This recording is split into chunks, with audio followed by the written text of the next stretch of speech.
السلام عليكم ورحمة الله وبركاته. ازيكم حبايبي، عاملين ايه؟ معاكم داليا الشرقاوي. قبل كده كنا عملنا مع بعض عيش التورتيه او عيش الشاورما. النهاردة ان شاء الله هنعمل مع بعض العيش الشامي بمقادير متوفرة في كل بيت وبأبسط الطرق. طعمه رائع، حرفيا يتاكل حاف، ولادك هيحبوه جدا. ممكن تقومي تعمليه في اي وقت. انتوا طبعا عارفين ان العيش في البيت بركة. اي نوع عيش لما بيبقى معمول طازة بيبقى طعمه حلو جدا. ما تنسوش بقى اللايك والشير، اعملوا اشتراك وفعلوا الجرس عشان يوصلكم كل فيديو جديد بننزله. يلا نبدأ بسم الله ونشوف هنعمله ازاي. معانا مقادير العيش بتاعنا النهاردة: 5 أكواب من الدقيق متعدد الاستخدامات. الدقيق ده منخول كويس، انا نخلاه اكتر من مرة. وعندي معلقتين كبار من اللبن البودر، ممكن تستغني عنهم خالص بس انا بحب اضيفهم للمعجنات، بيدوني كده طعم حلو قوي للمعجنات بتاعتي.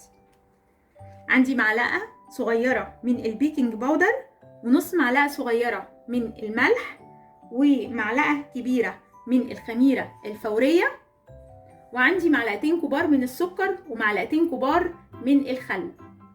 وعندي بقى المية الدافية اللي هعجن بيها. هحتاج كده مقدار من المية الدافية. المية لازم تكون دافية عشان تنشط لي الخميرة، مش سخنة، لو سخنة هتموت لي الخميرة. ومقدار المية بيتحدد على حسب احتياج الدقيق للمية.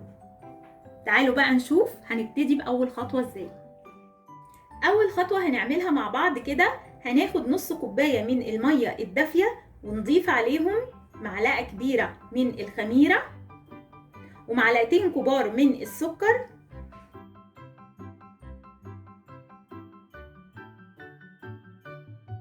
و4 معالق كبار من الدقيق، وهقلب كله مع بعضه كويس جدا. مش عايزين اي تكتلات او كلاكيع في الخليط بتاعنا ده. كمان كده لازم تكون المية دافية مش سخنة عشان ما تموتش الخميرة بتاعتنا. وبعدين بعد لما اقلبهم كويس قوي هضيف كده معلقتين كبار من الخل، وهقلب كويس قوي كله مع بعضه. هغطي عليهم واسيب الخليط ده لمدة نص ساعة. الخطوة دي مهمة جدا يا جماعة في المعجنات، وخصوصا في الشتاء بتديني نتيجة رائعة. بعد نص ساعة هاخد كده الدقيق بتاعي المنخول وهحط عليهم معلقتين كبار من اللبن البودر ومعلقة صغيرة من البيكنج باودر ومعلقة ونص معلقة صغيرة من الملح. هقلبهم كويس قوي مع بعض لغاية ما يختلطوا تماما مع بعض. هعمل كده حفرة في النص وانزل بخليط الخميرة اللي عملناه، وابتدي كده اقلب الدقيق مع خليط الخميرة، ومعايا كده مية دافية هبتدي انزل بيها تدريجيا على المكونات بتاعتي مع العجن المستمر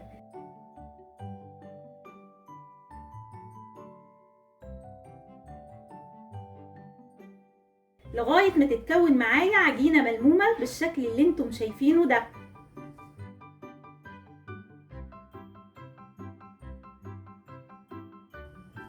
ودلوقتي بقى جينا للحظة الحاسمة. هنزل كده بالعجينة على المفرش بتاعي واستفرد كده بيها كالعادة. العجينة لازم تكون لينة، ما ينفعش تكون يابسة. لو لقيناها بتلزق جامد هنضيف كده رشة من الدقيق، ولو لقيناها يابسة هنضيف معلقة مية بمعلقة مية لغاية ما تظبط معانا بالشكل اللي انتم شايفينه ده. بالشكل اللي انتم شايفينه ده هفضل افرد والم.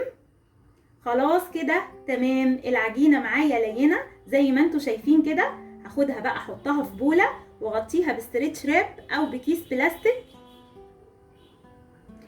واغطيها كمان بفوطة واسيبها في مكان دافئ لمدة ساعة تخمر معايا.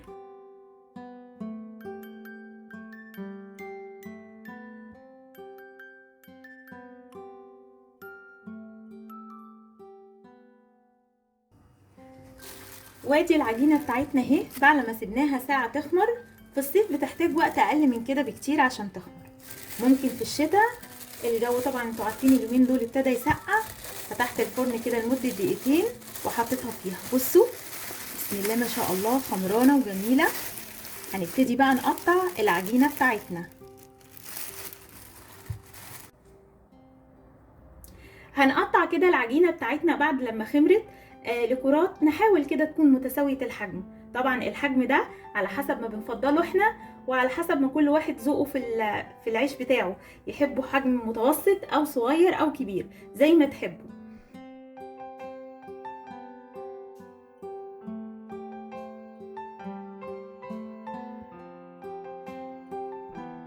بعد ما بقطع العجينة بتاعتي كده لكرات متساوية في الحجم، بغطيها بكيس بلاستيك واسيبها كده لمدة 10 دقايق تخمر معايا كمان او ترفع معايا شوية. وبعدين ابتدي كده اخد واحدة واحدة زي ما انتوا شايفين كده، وابتدي ارش رشة من الدقيق على الرخامة بتاعتي او على المفرش، وابتدي افرد بالمردانة بتاعتي. برضو لازم يكون مدهونة كده برشة من الدقيق علشان العجينة ما تلزقش معايا فيها. وهفرد بالشكل اللي انتم شايفينه ده، هفرد كده على الناحية دي، وبعدين هقلبها على الناحية التانية عشان تفرد معايا كويس.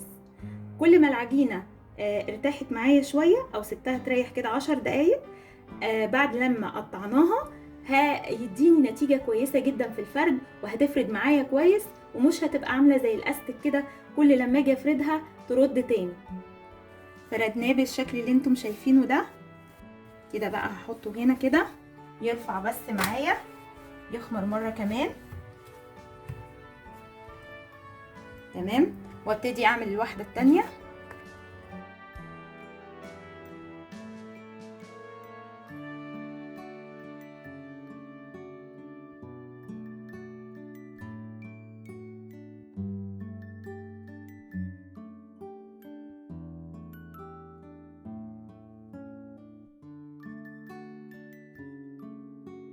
طبعا الحجم ده اللي انتوا بتفضلوه، عايزينه صغير او كبير ده على حسب رغبتكم انتوا.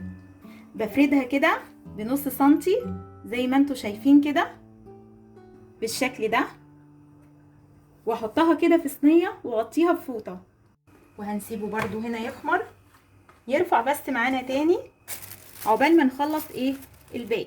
وادي العيش بتاعنا بعد لما فردناه بالشكل اللي انتم شايفينه ده. هنسيبه بقى نغطيه كده ونسيبه يرفع معانا كده لمدة 10 دقايق، وبعدين نبتدي نشوف هنسويه ازاي. اول حاجة هبتدي اسوي كده على البوتاجاز من فوق. النار عندي متوسطة، لا هي هادية قوي ولا عالية. هدهن كده الطاسة بتاعتي او الجريل بدهنة كده مسحة بسيطة جدا من الزيت. هناخد كده اول رغيف معانا خمر.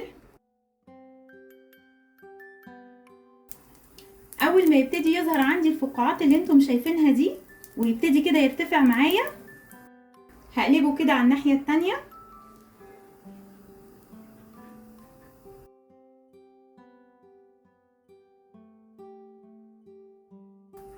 ملاحظين معايا بيرتفع ازاي؟ بصوا ما شاء الله ابتدى ينتفخ معايا، هو كده بيستوي معايا كويس.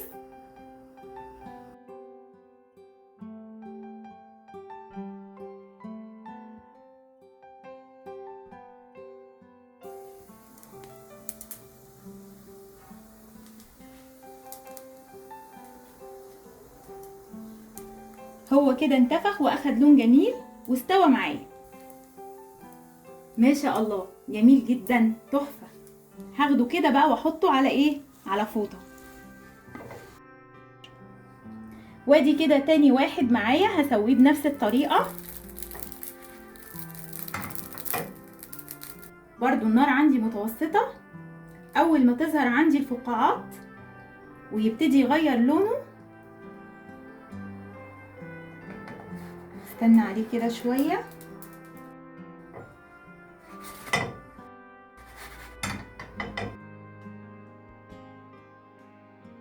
بصوا ما شاء الله ابتدى ينتفخ معايا اهو يرتفع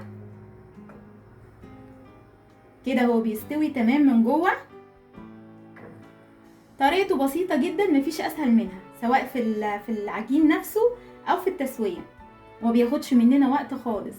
ريحة الخبيز بقى مش قادرة اقول لكم في البيت كده حاجة تجنن يعني.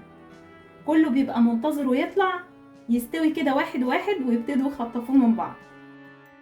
خلاص كده هو استوى معايا. بصوا الجمال. هحطه بقى كده على فوطة ونغطيه عشان ما ينشفش معانا. وكده خلصنا الكمية بتاعتنا كلها. المقدار بتاعنا عمل لنا 12 رغيف. الموجودين دول حوالي 10 ترغفة. في 2 كده الولاد خطفوهم اول ما طلعوا من على النار. طعمه وريحته بقى خطيرة، احسن من بره بكتير. كمان بصوا بيتفتح معانا ازاي بكل سهولة.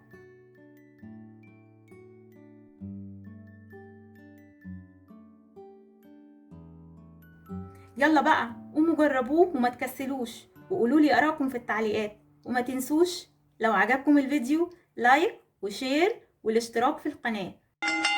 والسلام عليكم ورحمة الله وبركاته.